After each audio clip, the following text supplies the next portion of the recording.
السلام عليكم. تعالوا كده نسمي الله ونشوف ازاي نحفظ الموز والخضروات والفواكه لمدة طويلة جوه التلاجة من غير ما يحصل لها اي حاجة. شوية كده ملاحظات مهمة لازم نعرفها. الاول احنا هنستخدم العلب اللي هي بلاستيكها امن زي ما انتم شايفين كده، وعلب محكمة الغلق عشان نقدر نحفظ فيها. اولا بالنسبة لي الموز لانه مهم جدا، الموز بيبوظ مني بسرعة. تعالوا نشوف هنحفظه ازاي.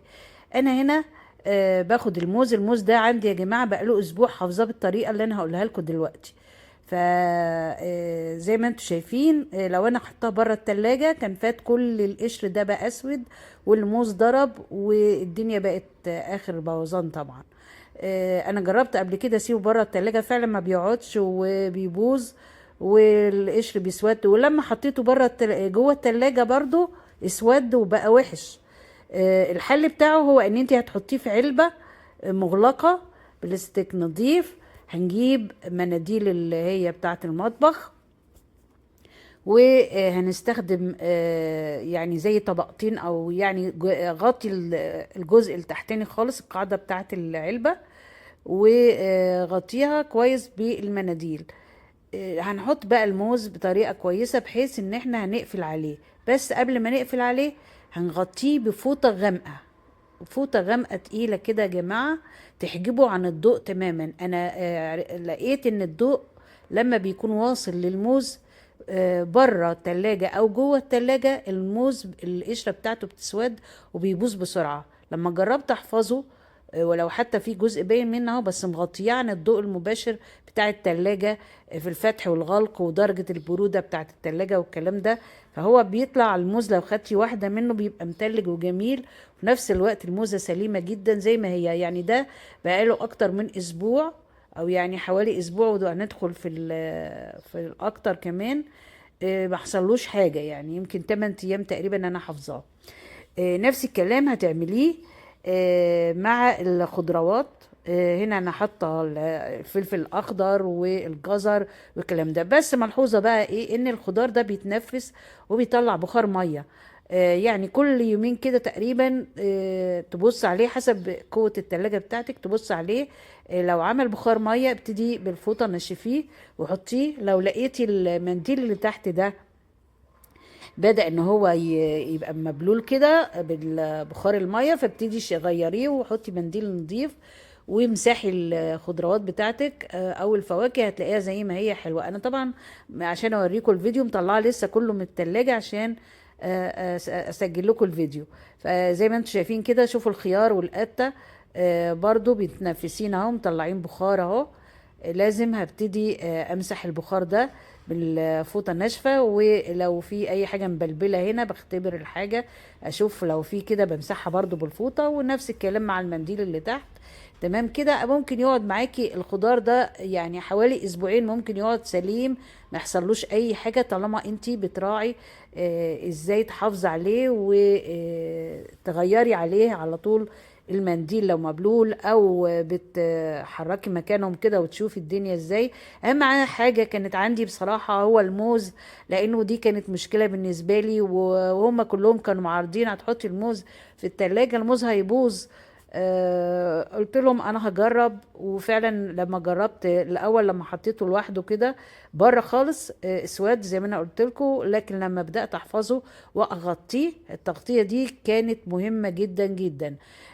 هوريكم بعد شوية الفيديو بتاعي انا بقاله يعني مدة اكبر هيحصل له ايه. ده فلفل وشطة وحاجات من دي وبتنجان. برضو نفس الكلام، يعني انا لاحظت ان اكتر حاجة بتاخد بتطلع بخار اللي هو الفلفل الرومي والشطة والحاجات دي بتنفس جامد قوي. طماطم يا جماعة برضو حفظيها بنفس الطريقة، انا برضو حطها في علبة ومغطياها، ولما بكشف الغطا على طول بمسح الغطا من فوق من جوه يعني، بيبقى فيه بخار ميه برضو. وقلبي كده الطماطم وغيري ورقتها المناديل نفس الكلام. هتلاقي الخضار يقعد عندك بالاسبوعين حتى ما يحصلوش اي حاجه، طالما انتي بتحافظي عليه من البخار الميه اللي بيطلع منه. وزي ما انت شايفه كده دي بقالها اكتر من اسبوع برضو لسه زي ما هي. وانا طبعا بوريك ان في مناديل تحت اهي.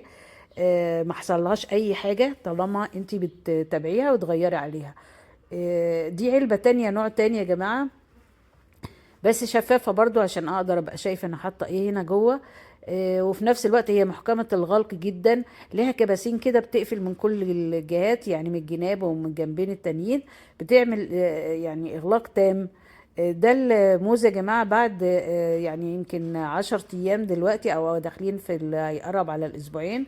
الموزة هنا يعني معلش انا بصور بايدي وماسكة الكاميرا، آه، والتانية بصور لكم بيها. بحاول اقشر الموزة اهو. زي ما انتم شايفين القشرة يعني مجرد تغميقة خفيفة، والموزة سليمة زي ما هي اهي. تاكلي منها عادي خالص، تعمليها عصير، اي حاجة اللي ما حصلهاش اي حاجة زي ما انتم شايفين اهوت. يبقى احنا عندنا دلوقتي دي طريقة حفظ كل الخضروات والفواكه اللي ممكن تتحفظ، والطماطم زي ما انتم شايفين كده. انا يمكن مش حاطه طماطم علشان هي كانت في علبه تانية والكاميرا مش هتقدر تصور كل ده، فانا يعني بقى هي نفس الفكره ونفس الطريقه.